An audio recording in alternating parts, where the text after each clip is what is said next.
Paano pag si Idol na nagpagupit? Ayan na nga Oh, kaway-kaway. Huwag niyong tularan. Masisira ang buhay niyo.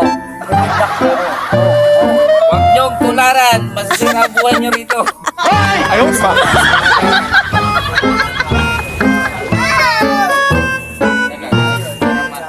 Bilugyan niyo nga. Pagkain yan ha. Ayan o. Baka papuntang sa puti yan.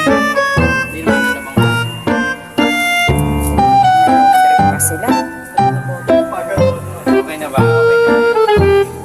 Ganyan mga technique na ano.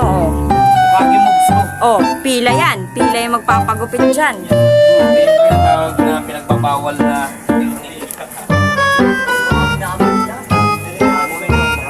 Pila oh. Tingnan kita mo yung mga buhok niyan. Mamaya, gupit ginoo na yan. Hoy, bagiin mo naman yung may birthday. Oh. Birthday lang niya eh. Oh. Ikaw ang bumati. Ang bilings, kaya pala. Kaya kasi ng alak.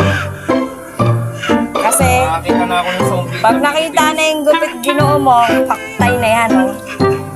Yung barbero mo. Saka nakikita na zombie in the Philippines. Dito lang sa Pilipinas. Ang Philippines. Okay na ba, Weng? Okay na? Ha?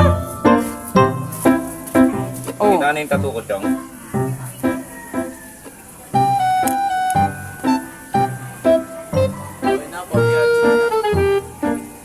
Huwag mo korte yan. Diretso lang pa ang Nagtuturo pa nga. Saan ka nakakita? Ginugupitan na, nagtuturo pa sa barbero. Testa. Yes na. Actual training. Angas. Agad, no? Wala nang maniking. Wala na. Rekta na agad. Kalbo kung kalbo. Rekta agad. Agoy. Hindi kalbuin natin. Aray ko, sumabit yung buhok mo. Gagi. Wala. Sinugal Sumabit yung nga. buhay sa trainer. Oh. Yung nagte-training, sinugal. Sige, pakibalat. Ganito nga.